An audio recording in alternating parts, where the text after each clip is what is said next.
بسم الله والصلاة والسلام على رسولنا الكريم. اللهم صل وسلم وبارك على نبينا محمد. مستمعينا الكرام أينما كنتم، طابت أوقاتكم وطابت أمانيكم، كل حسب توقيت استماعه لهذه الحلقة. معكم خوكم يوسف، مرحبا بكم في حلقة جديدة. نتمنى تكونوا كاملين على خير وبخير. حلقة جديدة اللي مهمة بزاف واللي هي عمود الدين اللي هي الصلاة. ما كنبغيش نطول عليكم وما بقيتش باغي نطول عليكم مازال، باش تقدروا أنكم تاخذوا المنفعة أقرب وقت وبأقصر وقت ممكن. فهاد المنفعة هذه نسأل الله عز وجل أنه يتقبلها منا، وأهم حاجة هو أنك تنشرها مع الناس اللي قرابين ليك واللي عزازين عليك. وكنقول حتى بالنسبة للناس اللي ما كيقدروش أنهم ينشروا المقاطع الفيديو بحال هذه، على الأقل إلا استفدتي بهذا الكلام هذا اعمل به، وإلا عملتي به علموا لغيرك، وكنا غادي نكسبوا الأجر بإذن الله عز وجل. فاش قلت لكم بلي غادي ندويو على الصلاة، فراه موضوع خطير هنا، ماشي غير على الصلاة وصافي خاصك تصلي. فمسألة ديال أنك خاصك تصلي مسألة متجاوزة. من لا يصلي مسألة راه واضحه شنو الحكم ديالها، ما كاينلاش ندخلوا في هذا الباب هذا. انا كندوي في هذه الحلقه هذه مع الناس اللي كيصليو، اولا اللي كيصليو وكيقطعوا، اولا اللي كيصليو وعندهم هذا المشكل هذا، وغتكونوا قريتوه في العنوان اللي هو الخشوع. فدير السماعات ديالك باش نبداو هذه الحلقه هذه على بركه الله. اول حاجه خاصك ديرها في بالك هو انك فاش كتكون كتصلي خاصك ديما تستحضر المشهد ديال انك واقف قدام الله عز وجل، وانه هذه تقدر تكون هي اخر صلاه ديالك. تقدر في السجود ديالك ما تعاودش تنوض، تقدر من بعد التسليمه ديالك ما تعاودش تنوض، تقدر تكون ديك الصلاه ما تقدرش تلحق من موراها الصلاه اللي من بعدها، تقدر في الاخر ديال النهار تموت. يعني ديما كل صلاه صليتيها حاول تعامل معها كانها اخر صلاه. وهذه نصيحه اقدمها لنفسي اولا ثم اليكم ولكل المستمعين. هاد الصلاه هذه خاصك دير في قدامك انه راه الله عز وجل واقف قدامك. غنعطيكم واحد المشهد تصوري صغير ولله المثل الاعلى. تخيل معايا الاب ديالك كيتواصل معاك كيعيط لك باش تجي عنده، وباغي يدوي معاك في حاجه مهمه. فاش كتوقف قدامه هو كيدوي معاك، واش كتقدر انك تفكر شي حاجه اخرى من غير انك تركز مع الكلام ديالو؟ لا ما تقدرش. علاش؟ حيتاش كتحترمو وكتبغيه وهضرته مهمه بالنسبه لك، ويقدر كاع يوقف ويقول لك قول لي شنو كنت كنقول، وما غاديش يعجبك الحال وما غاديش هو يعجبو الحال انه يعرفك ما كنتيش مركز معاه. ولله المثل الاعلى. الله عز وجل كيعيط لك باش تجي تصلي وتدوي معاه وتعاود داكشي اللي عندك وتحمدو وتشكرو على النعم اللي عطاك. وكتقول انت في الصلاه ديالك الله اكبر، يعني الله اكبر من كل شيء. اي حاجه كتفكر فيها الله اكبر منها. كتفكر في الفلوس الله اكبر من الفلوس. كتفكر بالدنيا كامله كتفكر فيها الله عز وجل اكبر من تلك الدنيا التي تفكر فيها.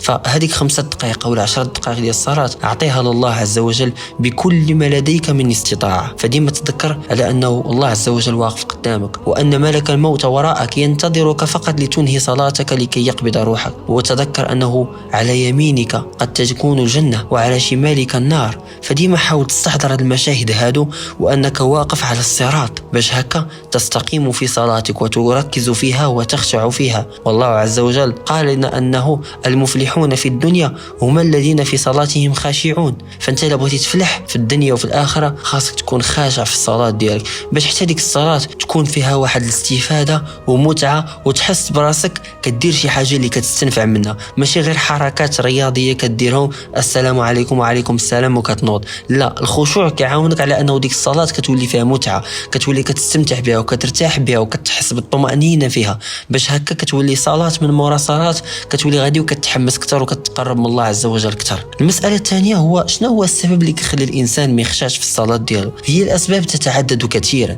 منها الخوف من المستقبل. الانسان كيصلي وكيفكر شنو باغي يدير في المستقبل، والاسباب عديده، ولكن انا كنقول كاين واحد السبب رئيسي اللي كيخليو الناس ما يركزوش في الصلاه ديالهم، ما يخشعوش فيها، اللي هو البعد عن القران. غتقول لي كيفاش؟ غادي نقول لك بالاغلبيه ديال الناس، ماشي كلهم ولكن اغلبيتهم، فاش كيصليو الصلاه ديالهم اغلبيه كيصليو بالصور اللي كيولفوها ديما. وهذه القضيه هذه هي لا باس بها، ما فيها حتى شي باس، ولكن كتولفك العجز وكتولفك ديك النمطيه. يعني كتولي كل مره كتقرا نفس الصوره هكا كتخسر الخشوع ديالك. فانا ما بين النصائح اللي نقدر نقدمهم لك هو انك تحفظ القران. فاش غادي تبدا تحفظ القران، مثلا غادي تحفظ واحد الصفحة غادي تبدا تريني بها في الصلاة ديالك. يعني مثلا حفظت الصفحة الأولى من سورة البقرة، غادي نحاول نحفظها مزيان ونبدا نقرا بها، وهذيك القراءة ديال القرآن اللي راني حافظ تستوجب مني تركيزا وخشوعا لكي لا أخطئ في القراءة. مثلا إلا كنت كتقرا ديما بسورة الإخلاص، سورة الإخلاص انت حافظها، فراه ما كتبقاش انت اللي كتقراها بخشوع،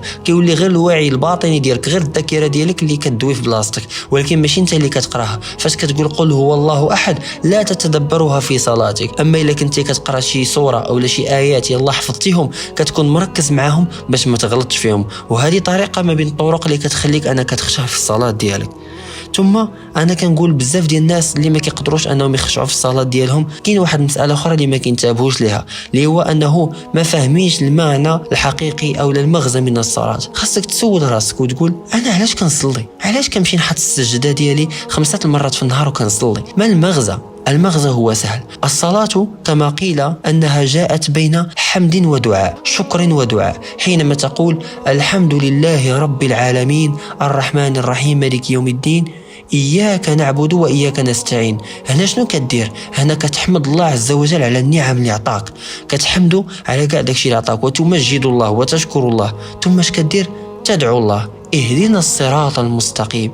اذا هنا حنا علاش كنصليو باش كنحمدوا الله عز وجل على داكشي اللي عطانا وكنشكروه عليه وكنعظموه، ثم كنطلبوا منه داكشي اللي حنا باغيين. فانت في هذيك الصلاه اللي انت غادي ليها راه انت اللي محتاج سيدي ربي، ماشي هو اللي محتاجك. الله عز وجل غني عنك بصلاتك. فانت فاش كتمشي عند الله عز وجل كتمشي باش تحمدوا على النعم اللي عطاك سابقا وطلب منه نعم اخرى جداد، كتحمدوا على الرزق اللي عطاك سابقا وكتطلب منه رزق جديد، رزق اخر انت شنو محتاج في حياتك. فانت الا مشيتي بهذه الفكره هذه للصلاه ديالك غتمشي وانت فرحان ومتحمس بزاف. وباش نختموا هذه الحلقه هذه غادي نعاود نشد معكم كاع النقط كاملين اللي دوينا فيهم هذه الحلقه باش نرتبوه. اول حاجه خاصك تمشي للصلاه ديالك وانت داير في بالك باللي انت غادي لاخر صلاه ديالك في هذاك اليوم، محال واش تعاود تصلي موراها شي صلاه. خاصك تمشي ثانيا باغي تصلي صلاتك وانت داير في بالك باللي راه غادي توقف قدام الله عز وجل كانك تصلي امامه يوم القيامه وانه واقف امامك. المساله الثالثه خاصك ديما تحط في بالك باللي هذيك الصلاه يقدر يكون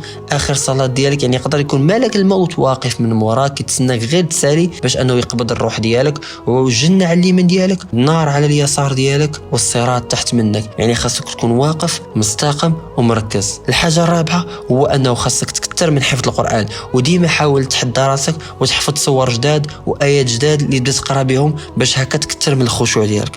واخر حاجه اللي هي الخامسه هو فيما تمشي الصلاه ديالك ديما سير على اساس انني انا جاي عند سيدي ربي بغيت نحمده ونشكره ونطلب منه حوايج اخرين. الا مشيتي بهذه النقط الخامسه والله العظيم باذن الله اسال الله عز وجل ان يوفقني ويوفق كل من يسمع هذا الكلام من بعيد او من قريب بالمباشر والغير المباشر. اسال الله عز وجل انه يجعل هذه النقط هذو اللي قلت لكم سببا في انه نحقق الخشوع، لانه والله العظيم من حقق الخشوع في الصلاه حقق كل شيء. اذا وصلتي للخشوع في الصلاه والله العظيم علاقتك مع الله عز وجل ستتغير 360 درجة. والله على ما أقول شهيد. أسأل الله عز وجل أن يوفقنا ويوفقكم لما يحبه ويرضاه، وأن يتوب علينا وعليكم ويتقبل منا سائر الأعمال الصالحة. يعني خير ما نبدأ به الكلام ديالنا كيف ما ديما هو خير ما نختم به هو الصلاة والسلام على رسولنا الكريم. اللهم صل وسلم وبارك على نبينا محمد. كان معكم أخوكم يوسف، في أمان الله.